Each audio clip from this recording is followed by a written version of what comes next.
Hello, sixth grade. Hi, I love meeting with you guys. You guys are always so on top of it. All right, as your RTI coach, we have just gone through the whole multi-tiered system of supports where we thoroughly went through how to refer a student to a possible sit, because we were actually having some problems of teachers just saying, my student needs to go, to resource, or my student needs to be tested, and that's not the way that we do things. They really need to go through specific steps where we have data, and we go through a system of protocol and data collection for our students. So now that we've done that, we want to make sure that we're supporting those students and we're looking at their test scores. You guys have always done a great job of that. So you've referred students to me. I've seen them through this cycle, and now I want to report back to you how they've been doing. So let's go ahead and look at these students. This is the end of our cycle 2, and I saw the following students. There were 4 that I did see, Alexis, Jasper, Elia, and Jacob. And just going through their data, Alexis, her DORF scores, her reading, she is still in red as far as accuracy. Her comprehension, though, she did pretty well. She went up a full 10 points on her comprehension days composite, or her day score. Jasper, let's see, oops, I went up too far with my mouse there. Jasper is more of a focus issue for Jasper a lot of times, but I'm seeing growth in some aspects of his behavior, but not so much in his scores. So we'll probably have to talk a little bit more, and I'd like to talk to you more about what you're seeing in the classroom. Okay. Elia, she is showing growth as well. Her comprehension is going down a little bit with her day score. And Jacob. Jacob's actually, I'm seeing growth in master's class with him, but not with his Dibble score. Looking at iReady though, because we did have our next benchmark there.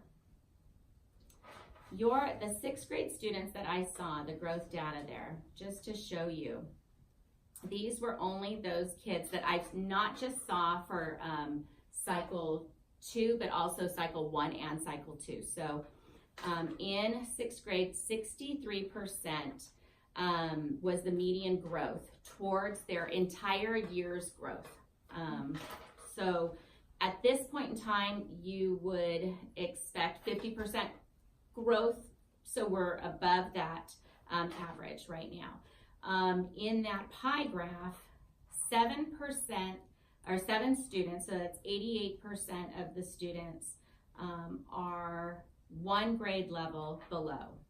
And that is higher than from cycle 1, which was 50%. So we're making growth. So that's good. Right now I have 1 student that is 2 grade levels or below, and which is a 13%, but one of the students is 2 grade levels below. None are more than that. So 6th grade is showing growth. That's awesome. Good job. Now, specifically, cycle 2, 6th grade iReady diagnostic, here are the students again, their specific scores, because it's great to show on a pie graph, but that average median doesn't mean as much as when you want to look at each student specifically. Alexis made a lot of growth on her diagnostic, 179%. And what that tells you is that's annual typical growth. So over a year's worth of time, she made what an average kid would have made in 1 year. She stretched that even more. So she made 179% of growth over that year. You're hoping that the kids that are in RTI make more than 100% of growth, because otherwise they're never going to catch up. So she's made 179% growth. And so that stretch growth is 66% already. Now, we've been in school for 4 months, so we're hoping that that continues. Yes, but you can see that she's still at grade 5. She's still below grade level. But these stretch growths and percentage of growth is so important, because when you look at a student like Alexis and you sit down and you have a conversation with her, her self-esteem it can either be crushed or grow so much by saying, honey, look at how much growth you've shown. Because she just looks at, hey, I'm below grade level. Right. And you can just see her shoulders, be so crushed. But yet if you tell her, look at, you have made so much growth, 179% in 4 months. That is amazing. It can just make her chest puff out and she feels that much better about herself. So I want to share this with you, because when you take these and you sit down with your students, and you guys have the most impact on your students, please share that, yes, they're below grade level, but they're making further growth than most of the kids. Now, as the gate teacher, your kids aren't going to show as much growth because they're already high. So you also need to share with them that it's okay that they don't make, if they've only made 20% growth, that's okay as well, because they're already, they're a 6th grader meeting, a 7th, 8th grade level. Let's see, moving on to the next. Our roundtable process, which basically that's for our students that may not be meeting the expectations you have in your classroom. That could be behavior-wise, socially, or academically.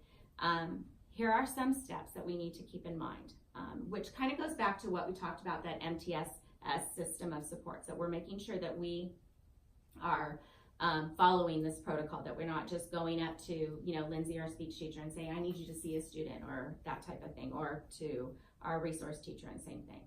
We need to define the problem. We need to analyze what that problem is. We need to generate some possible solutions, and that includes working with your PLC, with your grade level. And some grade levels do that better than others. I'm very well aware of that. Also implement that plan. Follow through with that plan and progress monitor. And then evaluate what intervention took place. If those interventions don't work, then even when those interventions work, you need to be filling out a roundtable form. That protects you and it protects the student. If by chance we have a student that year after year, there's some little things that there's some holes in their academic process, or even some holes in their behavior that teachers are constantly doing and helping them along the way, but you're not documenting, and then maybe something happens along at the, say 3 grade levels later, but there's no documentation of that, then it's hard for us to try and refer them into getting testing when no one has ever documented that. But documentation takes a lot of time. So we've created a short form, and there's a link there in that PowerPoint that I pushed out. And it's meant to be just a very quick, easy way for you to document. You're simply just writing interventions that you implemented, just simple documentation for students' names and what you've done. And that is meant just so that we start keeping a running record of what's happening on a consistent form throughout all the grade levels. Next, here's the full process, just kind of as a recap and a reminder. SIT standing for Student Intervention Team, and that process.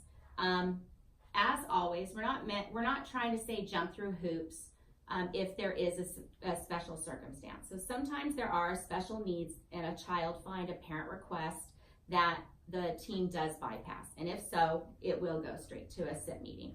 But in the meantime, our PLCs are when teachers communicate with a parent regarding that there is a need. And you do need to communicate. Don't have a parent blindsided that their child is being, looked at, or, just say, hey, we're watching your child. We're doing some tier 2 interventions for your child. Cycle 1 is maybe they didn't make the progress. Maybe there was a reading issue, or say they're coming to me, and obviously we do give the parent the notice that we're seeing them. Then we move on to the next round. Document next round as well.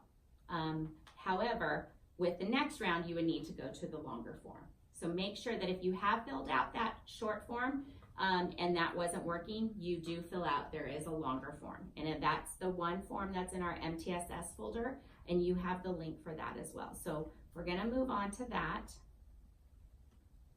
When to refer a child to the SIT team basically the student intervention team is a forum for generating intensive individual high quality interventions which are progress monitored. Academic and behavior concerns at the tier 1 and 2 level may be discussed at parent-teacher conferences or other conferences with the parent and appropriate staff. We now have the PBIS system at Laguna Road, which makes it that much easier to document things that are happening for our behavior concerns too with our students. We also have counselors now on campus, so you also have one more step to help our students with issues that they're having. They can be referred directly by a parent or staff, but after all possible interventions have been exhausted, school-wide tier 1 and targeted tier 2, when discussing selected tier 3 interventions. In the past, many have perceived the SIT process as a vehicle for expediting students into special ed, but in reality, the SIT is intended to assist students in becoming more successful so as to avoid special ed whenever possible. Here is that long form. There is a link up here at the top for that. I'm not going to lie, it is pretty cumbersome, but if you chunk it apart, pass out some of the pieces to the people that need to have their parts filled out. As the RTI coach, I would fill out my part where I'm helping students in the tier 2. I would fill out, my component and just document what you're doing for that. And any questions so far about any of that? That sounds good. Do you see any students now that possibly would be a student that you would want to roundtable? At this time, I think that Alexis is still, even though she's made tremendous growth, she's one of those students that you as her RTI coach, she's been in and out of masters for the past couple of years. And as you know, I had her as a kindergarten student and she struggled in kindergarten, and we looked at retaining her at that point, and the parents weren't for that at that point because she just, at that point I thought she wasn't quite ready to move on to first grade, but we decided to try it. And as you know, she's been in and out of masters, and she's one of those students that ebbs and flows. It's not that the child doesn't try, because she does, and she's got a really, really great attitude, but there's just something that's missing. And last year, I know when she was in 5th grade, she not only was with you in masters, but Mrs. Wilson also worked with her in before school tutoring, after school tutoring. I'm doing the same. I pull her back constantly to do small group, 1-to-1. She does peer tutoring, and there's just, in the classroom, we're just not seeing the growth that we should see. Her grades, we just finished doing first trimester grades, and she's at 1s and 2s right now. So there's just something missing, and we're 6 months out from junior high. Right. We want to catch this before. Exactly. She I gets to think junior high. one of the goals for us at the elementary level is we'd hate to send a student off to junior high without giving them that support. Right. So she has been somebody definitely who has been in and out, and you're close with the family, a ton of support. Right. So and she's got at-home tutoring too. So right, yeah, definitely.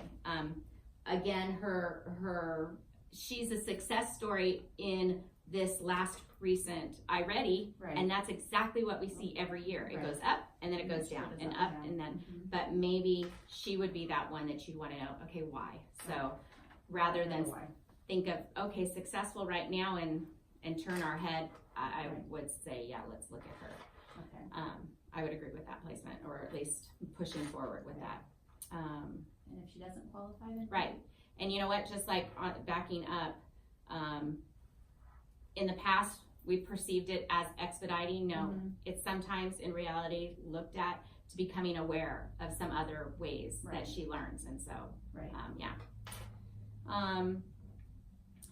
Now, one of the things that I found is tier 3 only happens when our tier 2 is stronger, when we're helping those kids, because otherwise tier 3 gets too big. So helping those students that are kind of on that cusp, that 1 grade level below.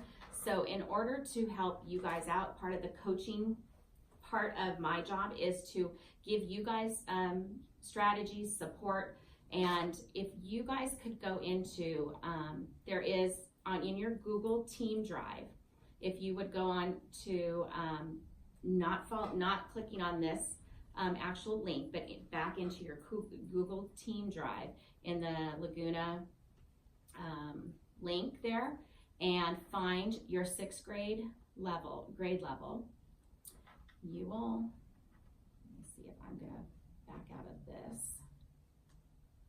Looking at tier 2 support. Yes. Mhm. And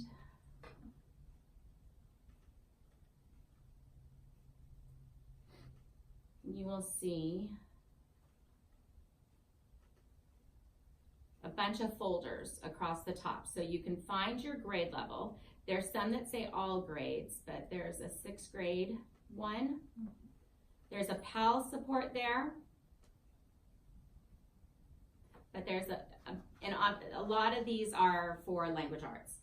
But use these when you see the need for a 2-tier support. I know that you're using PALs, and that's great. If you need any other, like for example, when we were dissecting iReady, a lot of the kids were low in vocabulary. So maybe vocabulary is something that I need to dump into this folder. So if that's something you guys see as a resource you would need, I would dump that into here. Right now, I have a lot of informational text, things like that. So we're able to dump into here, Um, or you want to have control over it. I would prefer knowing what's going in Okay. here, because then I know what your need is. Okay. Yes, that would be great. Okay. But if you go back, the other thing is sometimes your kids might be a grade level below. Mhm. So feel free, you are not limited to 6th grade level, go to 5th grade level, see if there's something there. Sometimes a fluency goal might be something that you are trying to get your kids to work on. So go to a 3rd grade folder and pull up multisyllabic words. Right. Pull something like that. I also have in that Team Drive